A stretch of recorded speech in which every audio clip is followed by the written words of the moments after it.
everybody. Welcome to another episode of Jimi Wolf Talks with special guest Jeff Dumbrack.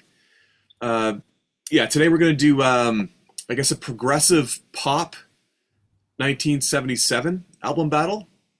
And the contenders are Queen, News of the World, and Styx, The Grand Illusion. Okay, so I picked this one, and the reason for the similarities is obviously they're both from 1977. They were both the band's most successful records up to that point. And they were also an important stylistic transition where the bands were transitioning out of progressive rock into more of a stadium rock pop format. So you could almost call it a progressive pop period. A progressive prog rock. Yeah. Progressive prog. They were really progging it up on these two albums. Well, yes and no. I mean, if you listen to the earlier albums, they're definitely poppier. But yes, compared to the 80s, their 80s output, you could say, well, I would say maybe with Styx, there was definitely prog, but yeah, we can debate that for sure. So yeah. Do you want to go first, or do you want me to go first? Jimmy, I need a little bit in terms of sales figures. Can you hook a brother up there? All right, Styx I think was 6 million. 6 million? Did you say? 6 million. Yeah, and Queen, I think it was probably about 8 or 9 million for News of the World. Yeah, and some monster records. Monster records. So with Queen as well. With Freddie's death and the greatest hits packages, Queen sold a lot of records throughout the 80s and 90s. So that definitely pushed up News of the World as well. Styx didn't really have the continual success that Queen had. But at the time they were probably both the same. Styx might have even been a little more. Jimmy, are you saying that the addition of Lawrence Gowan to the Styx fleet didn't increase their previous record sales? Or? I thought Gowan was a great fit for the band, to be honest. I think, and it kind of makes it hard Canadian too. Criminal-minded, some might say. Yeah, no, for sure. So also it's a bit of an American versus the British. Queen's British, Styx is American. So, yeah. Okay, why don't you go first, Jeff? Let's. Okay, Jimmy. All right. So this battle has Jimi Wolf written all over it. Yeah, it does. This is music I'm not familiar with. A scene I'm not familiar with. I'm not really very familiar with music before I was born. That being said, everybody knows Queen. And, the Styx, there was a big hit on that album. We were doing, what was the name of the album, Jimmy? The Grand Illusion. Grand Illusion, right. So that has a huge Styx hit. Come Sail Away. Yeah, all right. So I knew that one. Apart from that, I knew nothing about Styx, and absolutely nothing except that Gowan became the singer in the 2000s, 2010, I think, or something like that. Anyway, so I didn't know Styx were a big deal. Before I get right into the nitty gritty of it all, this to me was a absolutely no brainer whatsoever. These two albums boiled down. It was very simple for me. I chose Queen right off the hop because I listened to both albums. The Queen one has the Styx one beat on every single level in terms of, I find, quite frankly, Freddie Mercury is about the greatest singer of all time. I don't think the singer of Styx is even in the ballpark. The guitar playing is quite good on the Styx record, but Brian May is, again, one of the greatest guitar players ever, and it just doesn't stack up. And the there are things that I heard on the Styx album that were again just reminiscent of Queen for me as a layman and a guy that doesn't know much about either of these two groups. But like a lot of they Styx, there's a lot of kind of vocal harmonies where they tried to go for that really, really big background vocal that I find very reminiscent of Queen, almost riding on their coattails a little bit. I gotta say, I hated the song "Castle Walls." It's very Rick Wakeman. There's a lot of Moog, like a lot of synth soloing going on. A very multi-layered synth work going on, and I'll be honest, I don't particularly like that. But there were some instances in this album where I absolutely hated it. It went on for too long. It was self-indulgent, I found. Mm-hmm. Now, maybe that's not exactly that's not a fair criticism per se, because if there's one band out there that was incredibly self-indulgent, it was Queen. Yeah. I just find that Queen's self-indulgence really, really works out for the better for them, to be perfectly honest. The Styx album is very short. It's 8 songs, 30 something minutes. That's quick. Now, mind you, albums were shorter back then too. It's not like you didn't get 14 songs in 1977. And I found the Styx album to be quite soft. There was no real mind you, these guys aren't they're not trying to be heavy metal. So my criticism is coming from just a pure, this is my own opinion of what I like, and I don't particularly like that sound. Now, when we go into the Queen record, you can't go wrong with a record that starts out with "We Will Rock You." I mean, Christ, the records that I gotta say too, that is about the hardest stomp, stomp, clap. It just sounds massive. Yeah. I think it's one of the finest examples of rock and roll ever. It's absolutely huge. You can see why it's beloved at sporting events. Yeah. Oh yeah. It's because everyone can like participate, right? Exactly. I mean that it's not instruments at the beginning. It's stomp, stomp, clap. Yeah. Freddie's voice has never sounded better. I also read how for "We Are the Champions," Freddie Mercury usually had the most outlandish ideas in terms of what they were going for. He really believed in "We Are the Champions," and Brian May kind of thought maybe it was a little too much, and he wanted to kind of pull back a little. And Freddie said, no way. You just have to go for it. And, Brian May thought it may like alienate the fans, being that it is so over the top dramatic and like, but Freddie said, no, absolutely not. Like it is a statement and you got to go with it. And Brian May reluctantly, bowed down. And of course it was the huge success that it was. Freddie was right on the money. Okay, but enough of those 2 songs because everybody knows how awesome they are. Sheer Heart Attack. I mean, I'd heard that one before. Pretty good. All Dead, all Dead, all Dead. Very surprising. So I by the way, I've never heard this album before listening to it for this critique. I loved it. It's simple.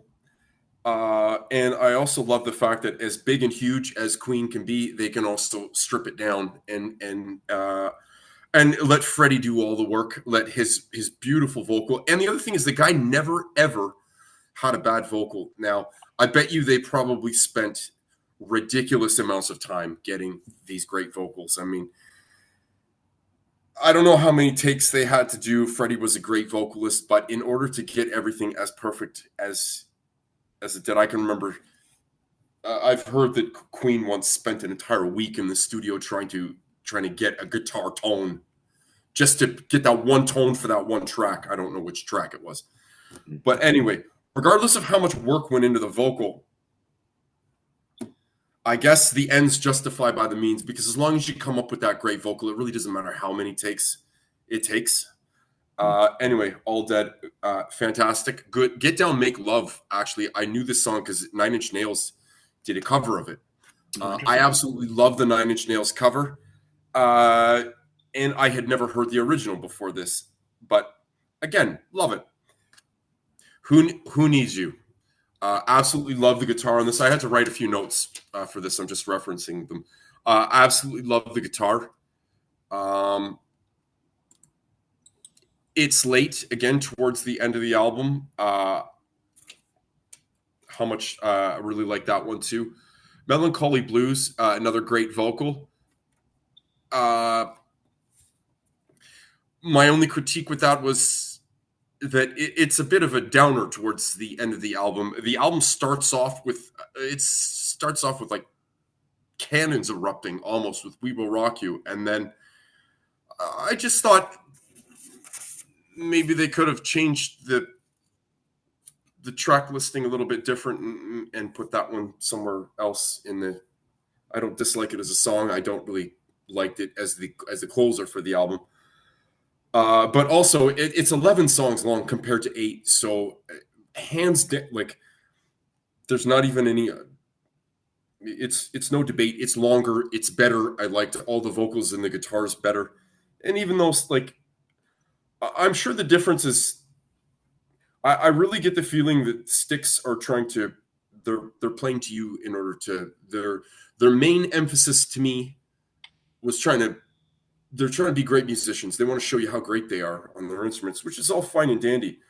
But Queen were great players. They all wrote songs. I don't know who wrote the songs for Styx, but every member of Queen was involved in the songwriting process. And they didn't necessarily need to do things to show you how great they were.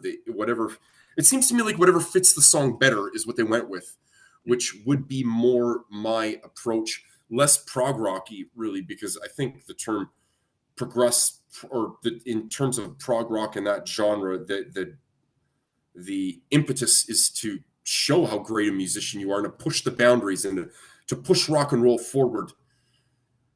But, that's also, to me, it's like elitist musicianship, which doesn't really appeal to me. And although Queen were elite musicians, it just seems like that they would make music not like for the people, but in a sense they just did whatever worked is what they went with, and that's something I appreciate a little more. Queen, hands down over Styx. What say you, Jimmy? All right, landslide verdict, huh? Landslide victory. Knockout. Okay. We're talking Mike Tyson, Buster Douglas. Yeah, I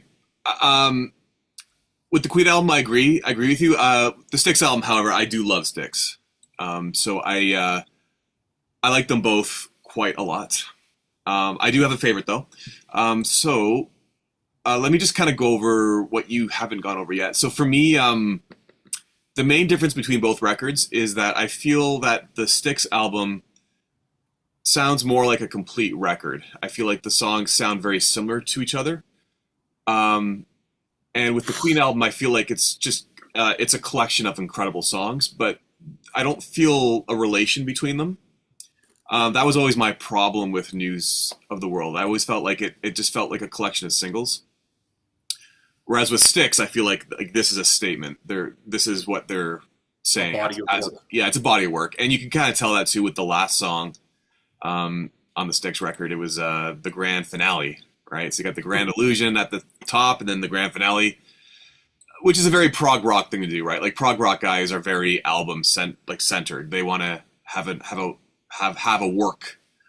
And Queen was more into that in the earlier 70s. They, Night at the Opera, Day at the Races. It was a bit more of a themed record, but look, that's not to kind of shit on the Queen record, but that also might be a British thing. I find that Led Zeppelin was very into that, where it's like we're gonna show the public how many styles of music we can play and how diverse we are, right?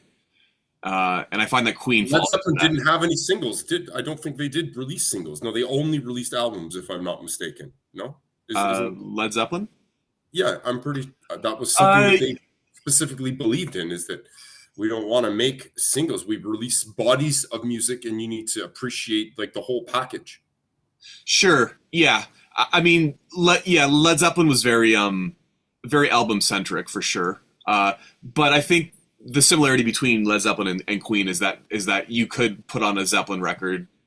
Like I'm thinking about like Houses of the Holy is a good example where you have a reggae song, you have a prog rock song, you have like a kind of like a jazz song, you have kind of a folk song, right? So I think having different styles of music was the goal for these British bands. Whereas with Styx, it's like, no, we're prog rock. We're like kind of prog pop. This is what our sound is, and you can kind of you could pull any song out of the Styx album and it sounds like the other songs. That also might be an American thing, right? Like it's a very business smart thing to do, right? Because you're branding your album, you're branding your sound to be one thing. Now, which one's better or not, I don't know. It's just they're both valid, right?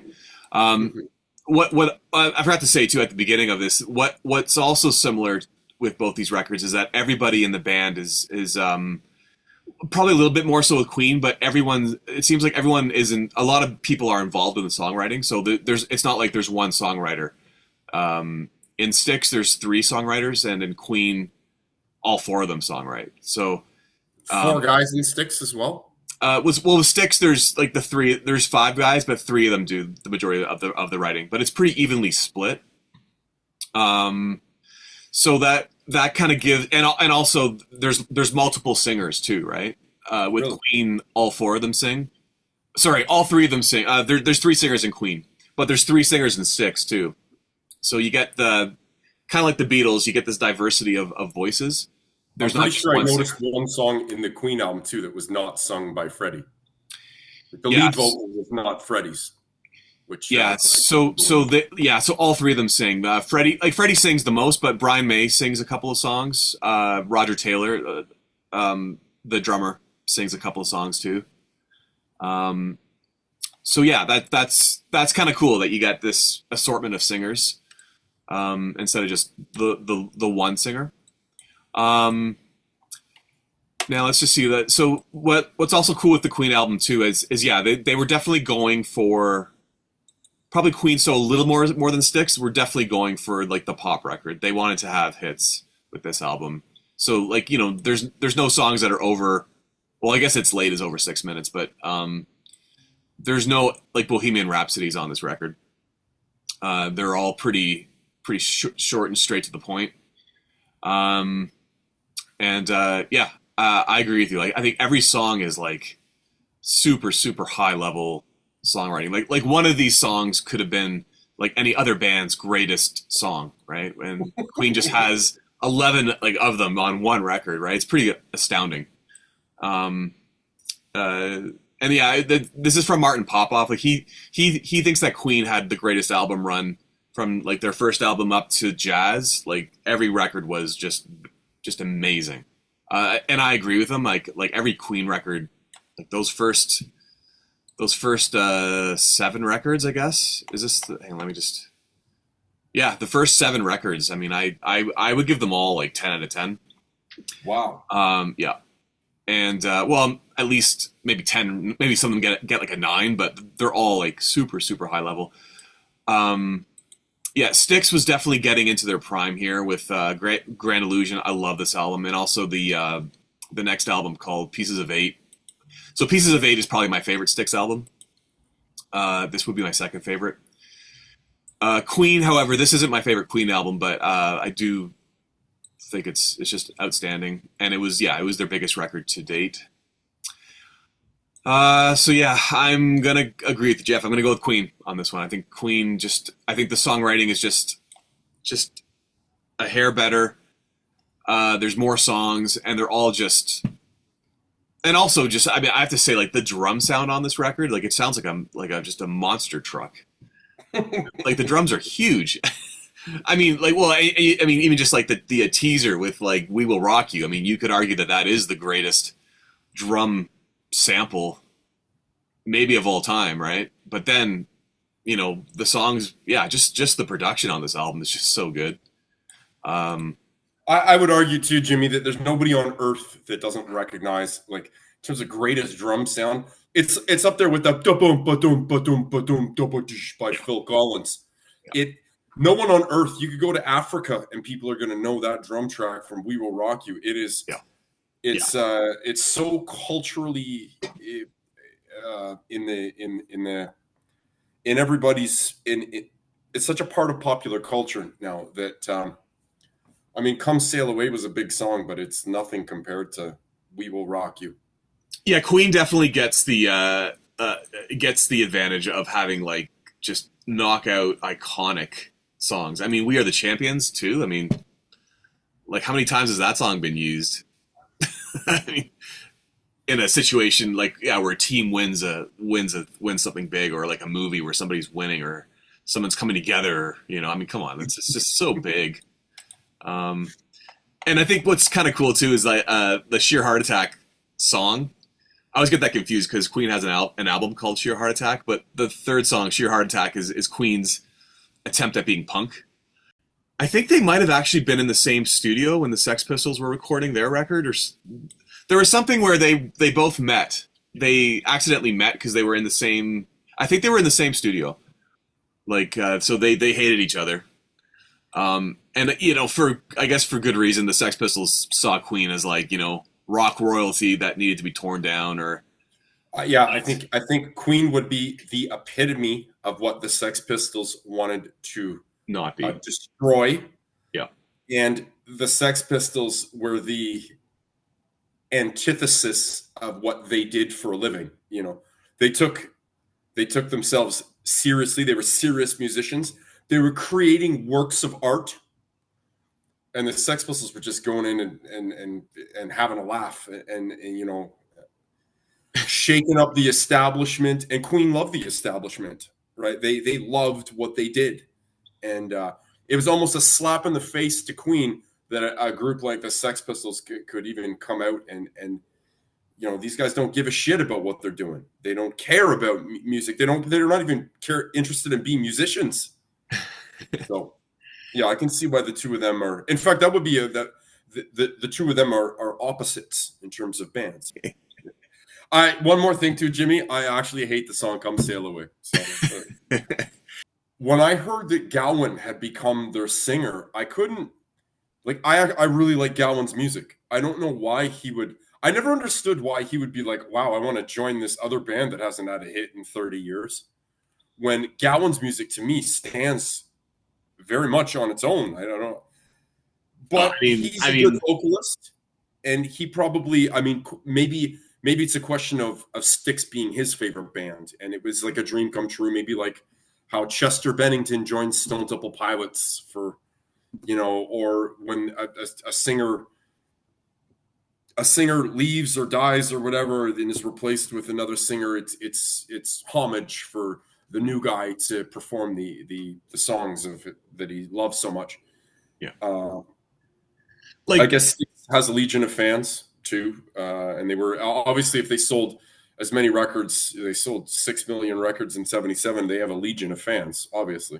Oh, I mean, Styx is a huge band. I mean, they're like they'll sell out like anywhere. They're massive. Styx is massive. Yeah, they're like most of their like a lot of their records were way over platinum. They've sold a lot of records and they got a lot of fans. Oh yeah. It's like Kansas or like, like big bands. Big bands. They're a big band. Like they're not a mega band like Queen or the Rolling Stones, but they're definitely an A tier successful rock band for sure. Oh, yeah. They're no Tonic. They're no Collective Soul, those guys. No. Yeah, that was a good one, Jimmy. Yeah, we're just sharing our love of music. We're expanding the palette of what of what we usually debate about. Well, and the album battles are good too because it's the assignment's not massive, right? It's a little assignment. It doesn't take that much time to listen to two records and form an opinion. Especially since the Styx one is a little over 30 minutes. It's Yeah, very quick to listen to. it's a short record. I forgot how short it was. Yeah. Jimmy, I left work on what was it, Tuesday or Wednesday, and I still had a very long drive after listening to the Styx. Like the Styx I couldn't even get home. So that's how short it was. Same with me. I kind of planned my drive to work to be okay. It's going to be the full Styx record. Yeah, way before I got to work as well. I was like, okay. So I put on the news. It was depressing, but My drive to work in the morning is half a Styx record, and my drive my drive to work in the morning is about half a Styx record, and in the afternoon it's about 3 Styx records. right there you go. So it's like a '90s record, maybe, or like a 70-minute record. Yeah, it's a Melancholy and the Infinite Sadness. Really is. Okay, right there you go. Double album worth. And that's kind of how you feel when you drive back from work too. That's yeah, very much infinite sadness. Yes, driving through the streets of Toronto.